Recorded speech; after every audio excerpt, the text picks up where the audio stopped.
The 10-hour mark of any shift was a special kind of hell. For Jenna Riley, it was a familiar one. 10 hours into a 12-hour double, the ER at St. Jude's in Denver was a roiling sea of human misery, and she was just one of the exhausted lifeguards trying to keep people from drowning. The air, as always, smelled like a burnt-out coffee pot, industrial bleach, and a faint, coppery tang of old blood that no amount of scrubbing could ever erase. Gurneys lined the hallway, a flu-season parking lot of wheezing, groaning, and the occasional drug-induced snore. Jenna, 28 and already possessing the 1,000-yard stare of a combat veteran, moved through it with the practiced, economical grace of a professional. She was running on fumes, 2 stale donuts, and a 32-ounce liquid motivation from the corner gas station. But her nurse face was firmly in place. It was the mask of calm, competent empathy that she showed the world, even when her feet felt like 2 burning blocks of cement and her brain was screaming for sleep. Riley, bed 4, chest pain, needs EKG. Bed 6, probable appendicitis. Get labs drawn, and triage is sending back a VIP, so keep Bay 7 open, barked Maria, the charge nurse, without looking up from her screen. VIP, in ER parlance, was a 4-letter word. It meant politician, or local celebrity, or hospital board member's cousin, all of whom expected 5-star hotel service in a 1-star war zone. Roger that, Jenna said, grabbing a new set of EKG leads. Who's the VIP? Military, Maria grunted, which was the second to last thing Jenna wanted to hear. The last was what came next. Routed from a multi-car pileup on the I-25. Big army base nearby, they're sending him here. Jenna's breath hitched, just for a second. Her younger brother, Kevin, was Army. He was in Afghanistan, but the sight of a uniform, even a battered, bloody one, always made her stomach clench. It made the work personal, which was the last thing you needed in the ER. 10 minutes later, he arrived. The VIP wasn't some high-ranking officer. He was a kid. Sergeant Evans, according to the paramedic rattling off his stats, was maybe 23, with a face full of freckles and a leg that was bent at an angle that made Jenna's own tibia ache in sympathy. He was battered, covered in road rash and glass, but his eyes were clear and terrified. Vitals are stable, GCS 15, isolated severe-looking fracture to the right tib-fib, possible blunt force trauma to the chest. But ultrasound was clear, the paramedic finished. Got it. On my count, 1, 2, 3, Jenna commanded, and they slid him from the backboard to the gurney in Bay 7. Hey, ma'am, my guys were there. My guys, Evans stammered, his hands trying to grip the gurney rails. Your unit is fine, Jenna said, her voice dropping into the calm, authoritative tone she used on scared patients and small children. It was almost a lie. She had no idea. But it was the medicine he needed right now. They're being treated at Memorial. You're at St. Jude's. My name is Jenna. I'm going to be taking care of you, Sergeant. Right now I need to get a line in you and get something for this pain, okay? He nodded, a sharp, soldierly jerk of his chin. Yes, ma'am. And you don't have to call me ma'am. Jenna is fine. Can't do it, ma'am, he whispered, his face pale. My CO would skin me. You look a little like my sister. Jenna smiled, a real tired smile. And you look a lot like my brother. So let's get you fixed up, soldier. She worked quickly, her hands a blur. IV in, fluids running. A dose of Dilaudid pushed slow to take the screaming edge off his pain. She was prepping a sterile kit to clean the road rash when the chaos of the ER shifted. It was a subtle change, the way the air pressure drops before a storm. A man, mine, who had been slumped in a waiting room chair, ostensibly a distraught family member, slipped past the triage desk. He wasn't a psychiatric patient, rambling or shouting. He was quiet, his movements terrifyingly precise. He had a look of cold, focused intent. He walked past bed 5, past bed 6, and straight toward the Bay 7. Jenna looked up, her nurse senses screaming. Sir, you can't be back here. This area is for... The man didn't respond. He wasn't looking at her. His eyes were locked on Sergeant Evans. In one fluid motion, he shouldered the privacy curtain aside and pulled a knife from the waistband of his jeans. It wasn't a small blade, it was a 6-inch fixed-blade combat knife. Everything slowed down, the beeping of the monitors, the distant shout from Maria, the glint of the fluorescent lights on polished steel. Sergeant Evans, pinned by his fractured leg and hazy from the painkillers, saw the man and his eyes went wide. Hey, what the f— Jenna's brain didn't form a sentence. It didn't weigh options or consider protocol. Her brother's face flashed in her mind. He looks like my brother. She didn't decide. She reacted. With a strength she didn't know she had, Jenna grabbed the heavy rolling eye pole and shoved it hard into the attacker's path. The man stumbled, batting the pole and the bag of saline away with a snarl. It bought 1 second. It was all Jenna needed. She didn't run. She didn't call for help. She threw her own body over the gurney, covering Sergeant Evans' exposed torso and neck with her own back. She became a human shield. "Get down!" she screamed at Evans, her voice muffled by his hospital gown. The attacker, enraged by the obstacle, didn't hesitate.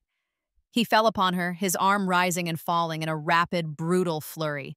It didn't feel like a movie. It wasn't one clean, sharp pain. The first stab was a deep, shocking punch to her right shoulder blade, a sound like a hammer hitting a side of beef. She gasped. The second just below it was a hot, tearing agony that stole her breath. He ripped it out and plunged it back in. The third was low in her side, and it burned. She felt a pop. Sickening, wet release as the blade pierced something vital. The fourth and fifth were a blur of white-hot, blinding fire, one on her back, one in her side. She heard a roar, but it might have been her own scream. Then, shouting, the thwack of a security guard's baton.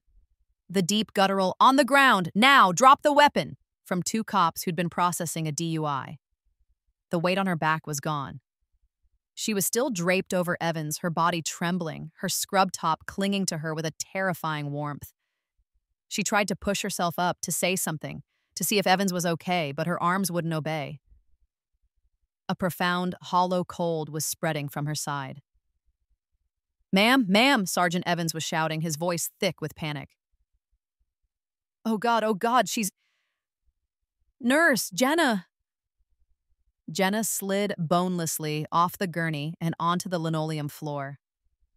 The last thing she saw before the world went black was the shocked, freckled face of the soldier, his hand outstretched. Her last thought, a clear, sharp whisper in the screaming darkness, was, "He's safe." Waking up was a slow, agonizing crawl from a deep, dark ocean. At first, there was no thought. There was only the pain. It was a god. It was a searing, white-hot fog that filled her entire universe.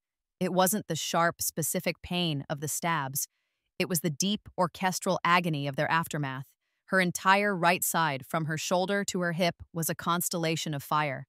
Breathing was a chore, a shallow, ragged sip of air that felt like inhaling ground glass. A machine was breathing for her, a rhythmic, mechanical whoosh click that was the only other sound in the room. "Jenna?" A voice, calm and familiar. She blinked, her eyelashes heavy and caked. The sterile, beige ceiling of the ICU swam into focus. "Jenna, you're in the ICU. You're at St. Jude's." She turned her head, an act that felt like lifting a boulder. Dr. Al-Jamil, the head of trauma surgery, was standing over her. His kind, dark eyes were etched with fatigue. "You're okay," he said, and his voice cracked, just slightly. "You're going to be okay." Evans? She tried to say, but her throat was raw from an intubation tube. It came out as a dry reptilian croak.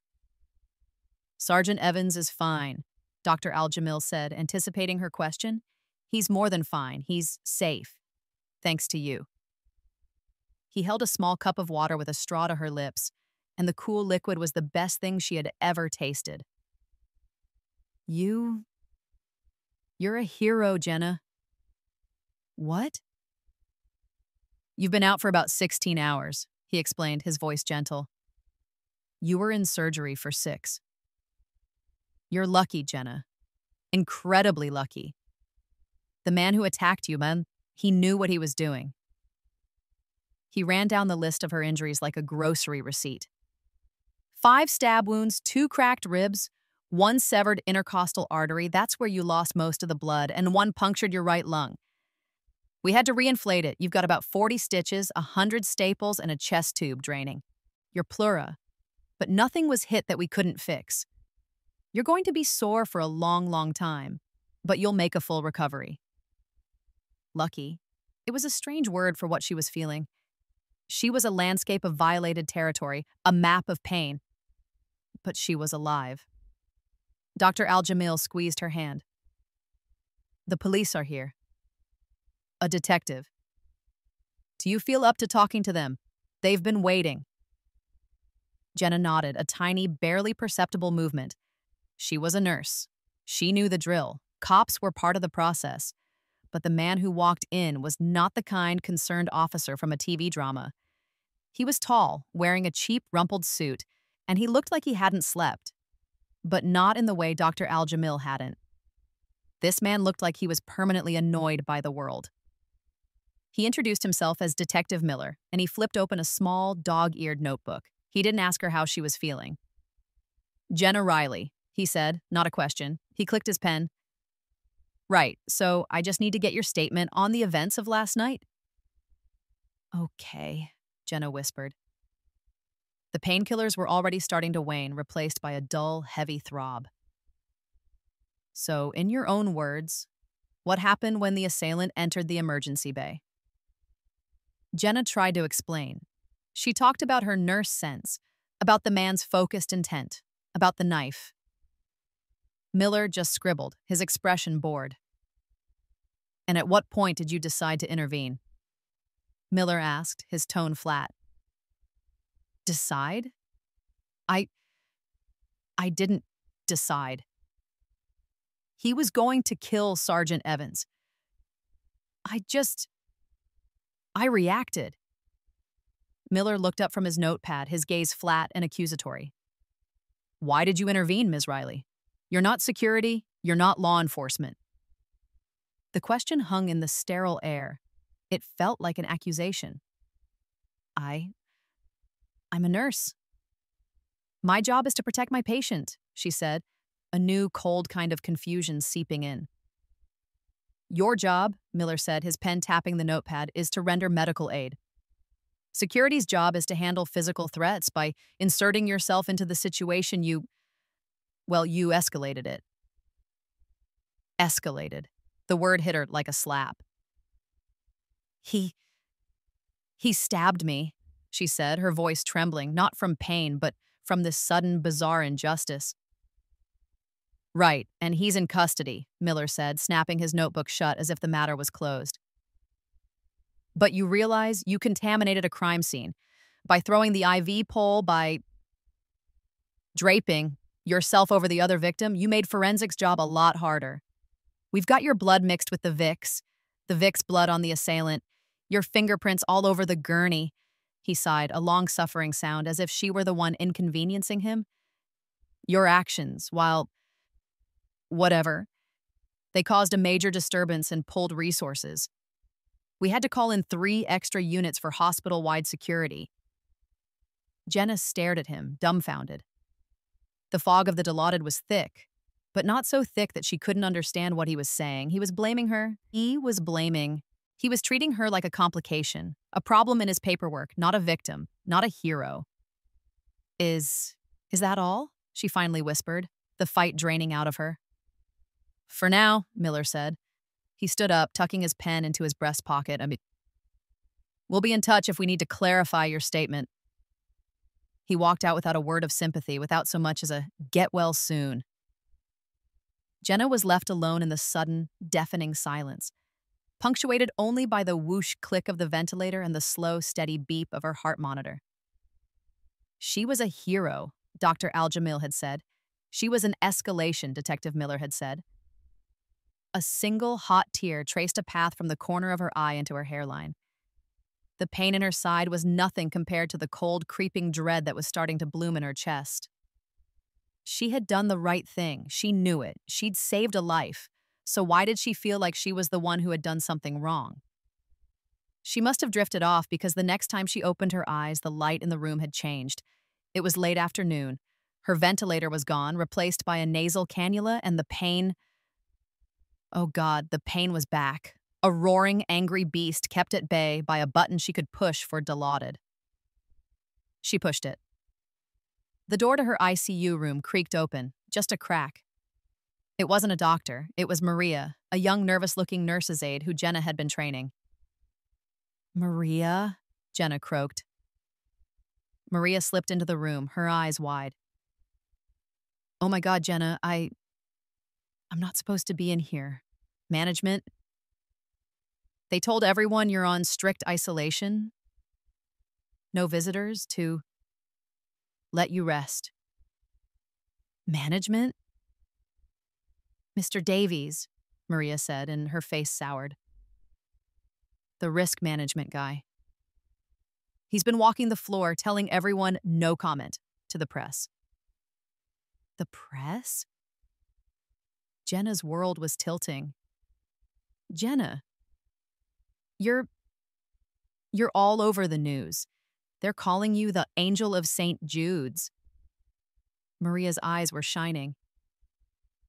"You're a hero." There it was again, that word. "But listen," Maria said, leaning in closer, her voice dropping to a whisper. "That's not why I came. I snuck down to surgical recovery. I had to after what that cop said." "Miller?" "Yeah, he was telling the charge nurse you were the one who provoked the attacker. I almost decked him," Maria said, a flash of steel in her young eyes. "Anyway, I went to check on the soldier, Sergeant Evans. He's okay, Jenna. He's really okay. He's going into surgery tomorrow for his leg, but he's safe." Jenna let out a breath she didn't know she was holding. "Good. That's good." "He's asking about you, Jenna," Maria said, her voice thick with emotion. "He won't shut up about it. He told the Army MPs at his door— yeah, he has guards— that you're his guardian angel. He said you saved his life.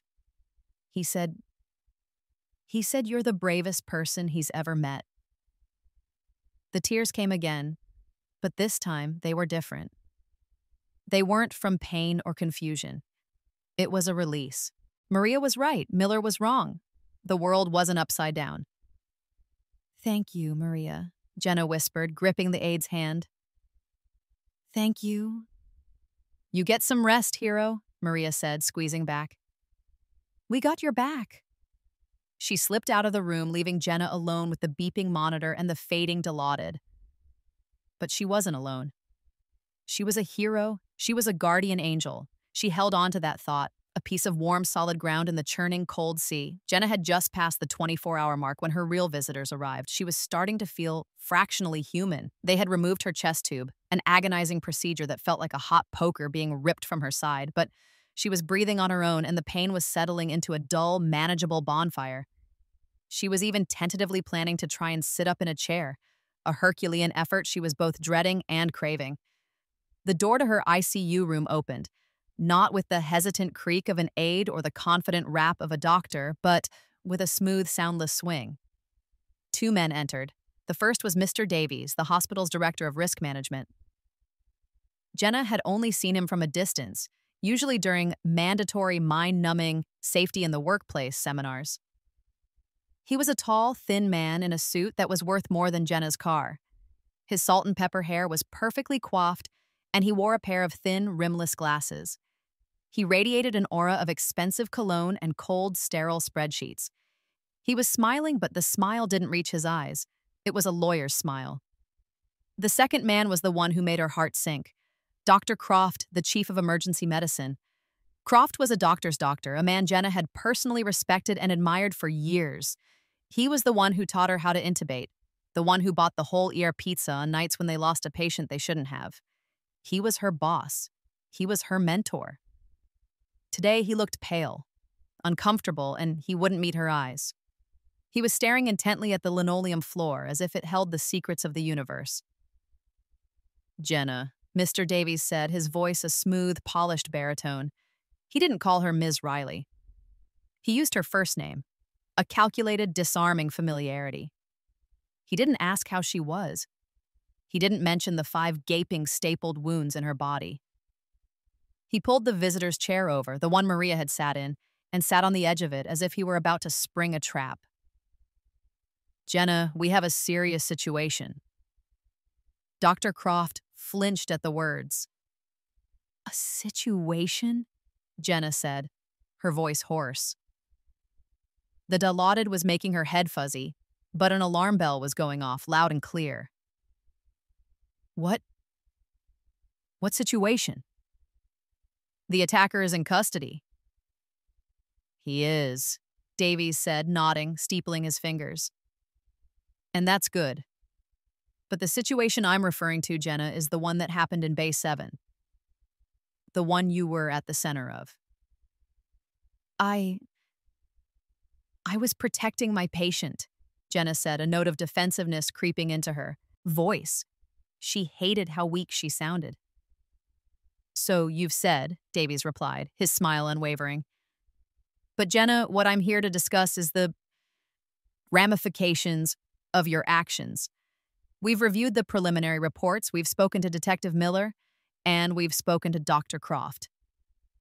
He gestured to the other man, who finally looked up. Dr. Croft's face was a mask of strained neutrality.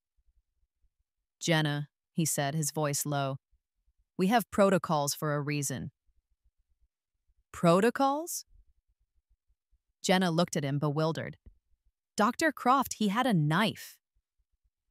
He was going to kill him. "Your job, Nurse Riley," Davies said, his voice hardening, the first-name familiarity gone, "was to call security. Your job was to clear the area. Your job was not to engage a man with a weapon. Your job was not to make that assessment. My job," Jenna shot back, a spark of her old fire returning, "is to save lives. And I did. I saved his." "You abandoned your post," Davies said, his voice like a chip of ice. "You were assigned to that patient, yes, but also to the other patients in your care. You escalated a containable situation into a physical assault on staff. You put other patients and staff at risk by, as Detective Miller put it, escalating the situation." Jenna was reeling. She looked to Dr. Croft for help, an appeal in her eyes. He's a doctor. He'll understand. He'll tell this suit-wearing ghoul to back off. Dr. Croft held her gaze for a half-second, then looked away, at the blank TV screen on the wall. "Protocol is protocol, Jenna. You should have called security and stepped away. You created this mess." "You created this mess." The words echoed in the sterile room. They were worse than the knife. They were a betrayal so deep, so profound that Jenna couldn't breathe. The whoosh of her own supplemental oxygen seemed to mock her. "And now," Mr. Davies continued, tapping a thin manila folder he'd produced from his briefcase, "we have the fallout. Our insurance carrier is very concerned. Deeply concerned, in fact. What if the attacker's family sues, Jenna? What if they claim you assaulted him first with that IV pole? It's a he said, she said. And you, a staff member, used physical force." "He stabbed me 5 times!" she cried out, and the shout sent a white-hot spike of agony through her lung. She clutched her side, gasping. Davies didn't move. He waited impassively for her to catch her breath. "Yes, which is a terrible optic," Davies said, as if discussing a poorly performing stock. "Which is why, pending a full investigation into your conduct, the hospital is placing you on immediate administrative leave." "Leave?" Jenna repeated. I get leave?" Maybe it wasn't so bad. Paid leave, she could heal, she could— "Unpaid, Ms. Riley," Davies corrected, his voice sharp. "Effective immediately. You are a liability, Jenna. A massive one. Your actions were reckless, they were outside of nursing protocol, and they have exposed this hospital to a lawsuit we cannot afford, unpaid." Jenna looked at the IV in her own arm, the bag of saline, the pump dispensing Dilaudid. She thought about her rent, her car payment, her student loans, which were a mountain, all their own. And now the bill for this, for the ICU, for the surgery, for the staples in her back. She didn't have insurance outside of the hospital's own plan, which she was, as of this moment, no longer eligible for. She was being fired. They were firing her 24 hours after she was nearly murdered on their clock for saving a patient's life. "Dr. Croft," she whispered, a last desperate appeal. "Mark, please." Dr. Mark Croft stood up. He walked to the door. He wouldn't look at her. He just said, his voice hollow, "He's right, Jenna. You should have followed protocol." Then he was gone, out into the hallway, leaving her alone with the shark. "Now," Davies said, his tone all business, "the hospital will be handling all communications regarding this incident. You are strongly advised not to speak to anyone about this.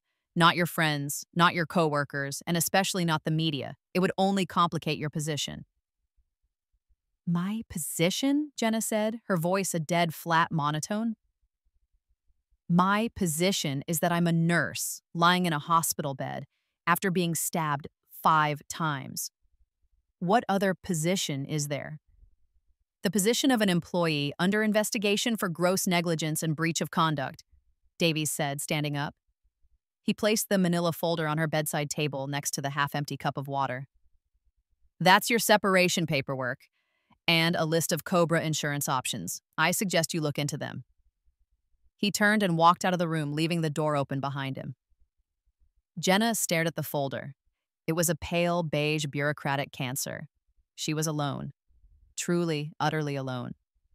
Her mentor had abandoned her. Her hospital was suing her, or at least setting the stage for it. She was a pariah. She lay there for an hour, maybe 2. The pain in her side was a distant echo of the new, yawning chasm of betrayal that had opened up in her chest. She watched the dust motes dance in the sliver of sunlight coming through the window. A nurse she didn't recognize came in to check her vitals. She was cold, efficient, and didn't make eye contact. She scanned Jenna's wristband, checked the IV pump, and made a note on her chart. Can I see any of my friends?" Jenna asked, her voice small. "Maria, the charge nurse, or Sarah from PEDS?" The new nurse shook her head. "Doctor's orders," she said, her voice flat. "Management has restricted all visitors. They say you need to let her rest." A lie. A lie to isolate her. A lie to keep her coworkers from hearing the truth. A lie to protect the hospital, the suits, the bottom line. Jenna turned her head to the wall. "You created this mess."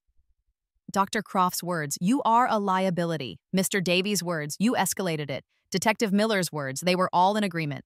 She was the problem. She, the hero. She, the guardian angel.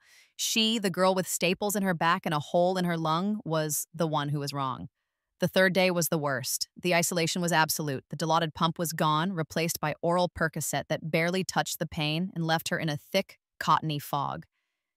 They had moved her from the quiet, private cocoon of the ICU to a standard medical surgical floor.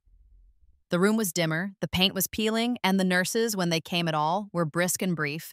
They were clearly under orders. They checked her vitals, hung her antibiotics, and left, avoiding her eyes. They were afraid of Davies, afraid of being associated with her, the liability. Jenna's nurse face was gone.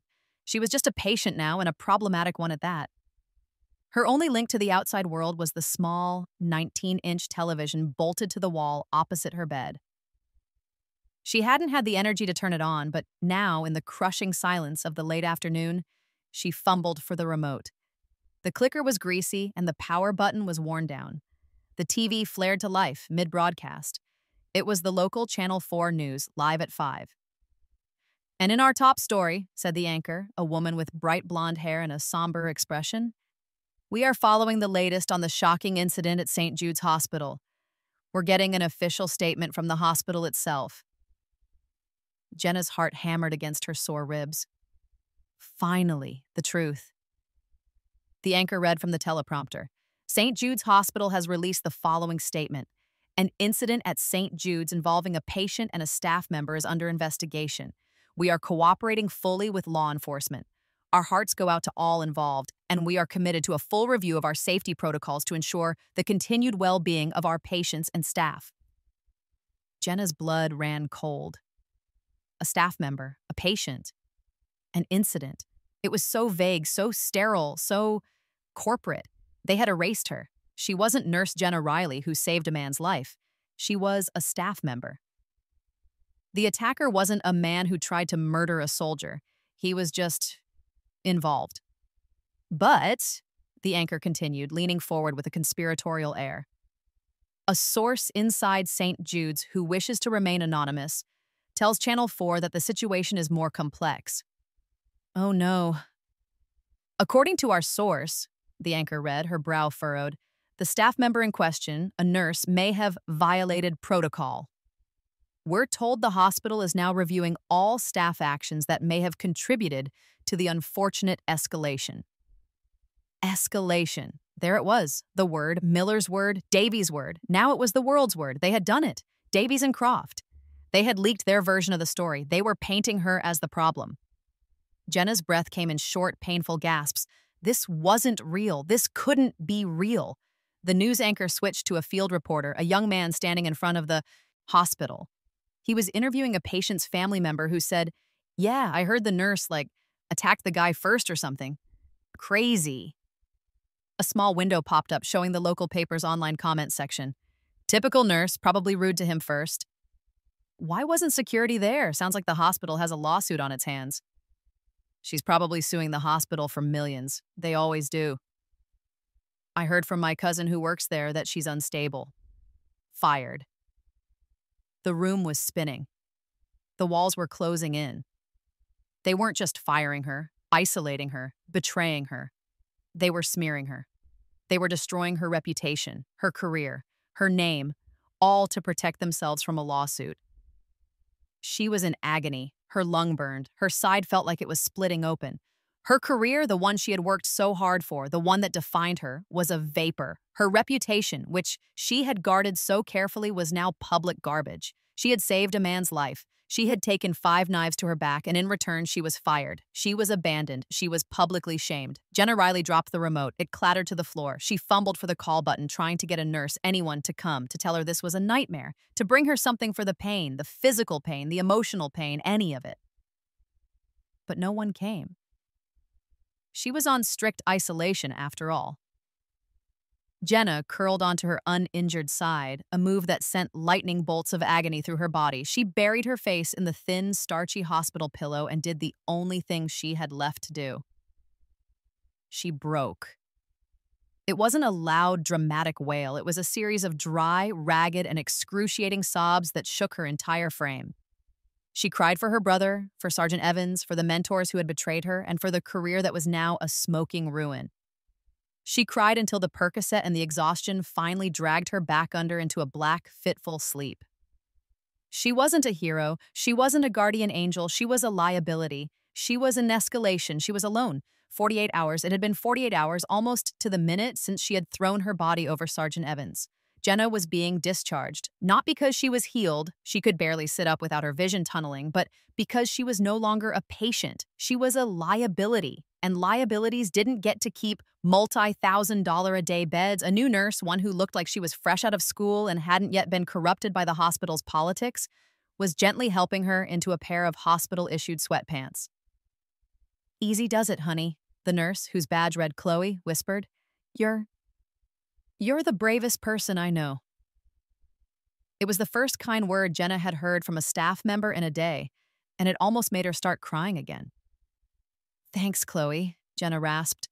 Can you check my bedside table for a manila folder?"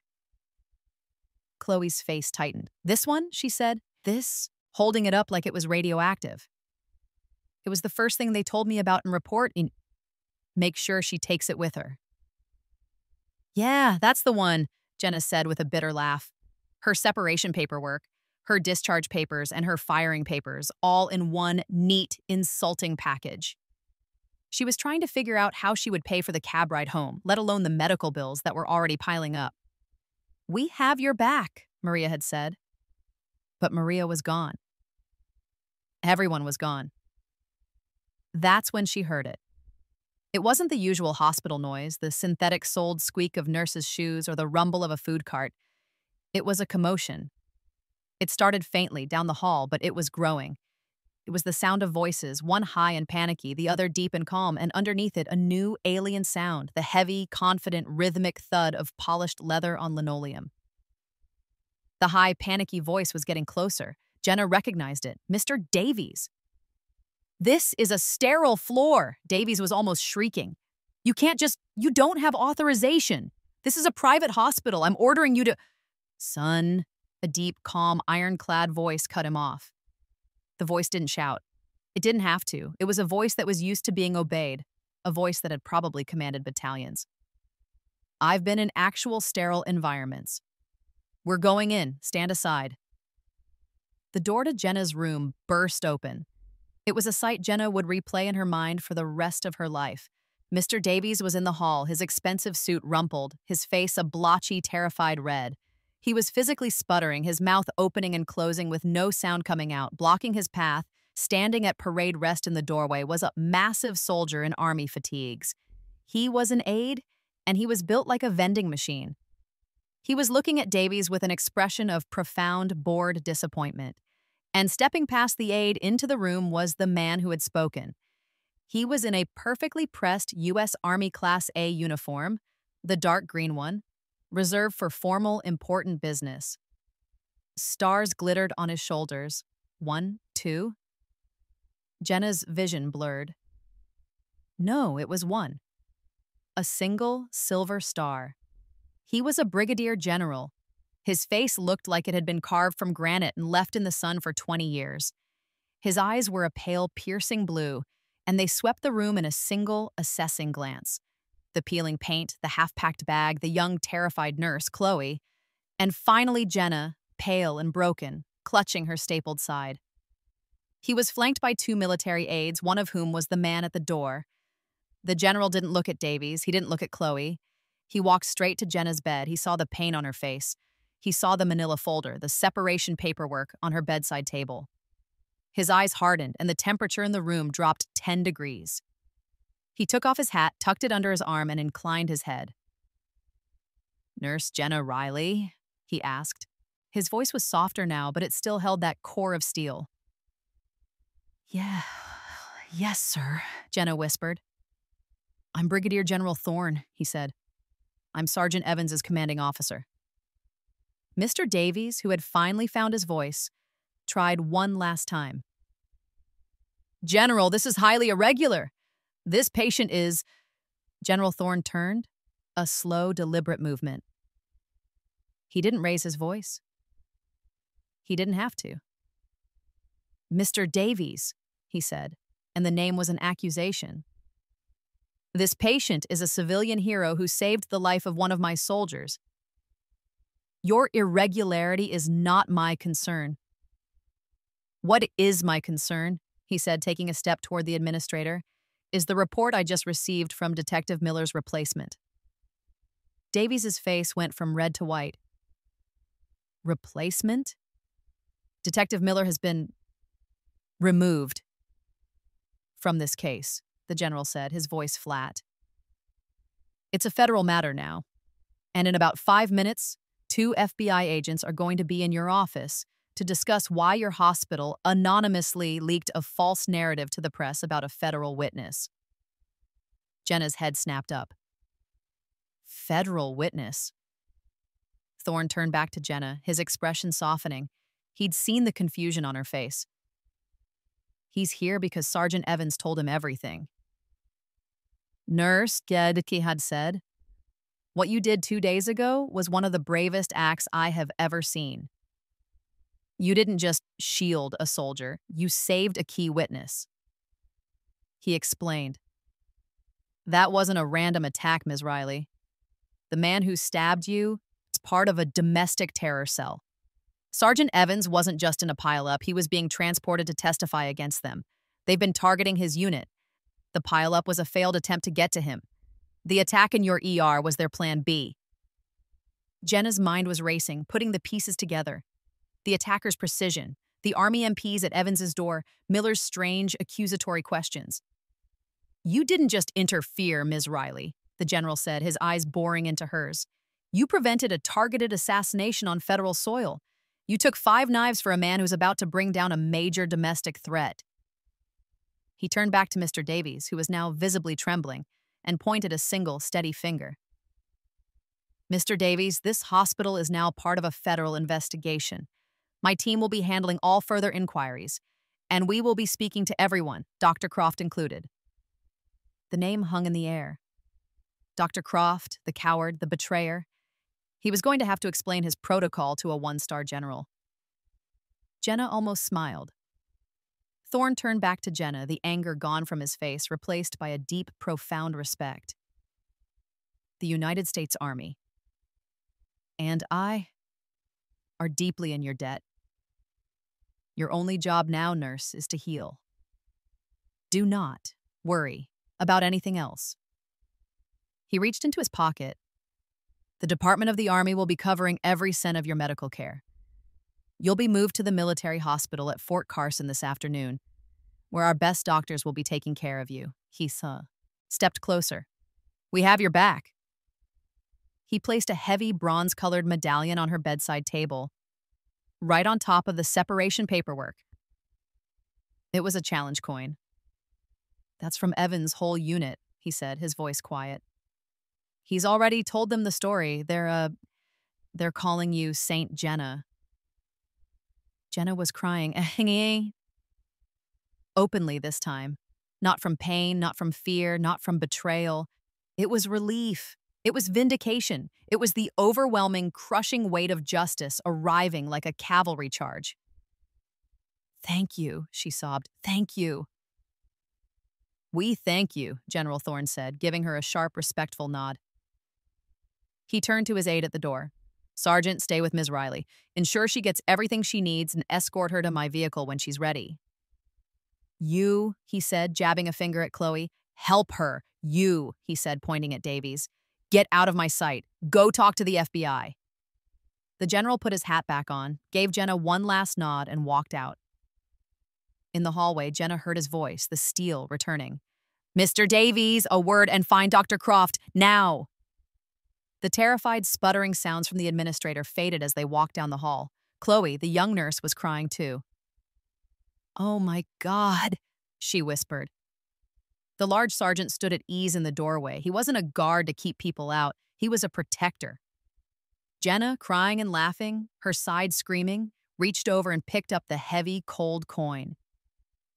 It was real. This was real. She looked at the separation paperwork, the symbol of her lowest moment, and with a surge of strength, she swept it off the table and onto the floor. She gripped the coin in her hand, the metal biting into her palm. The fight was over.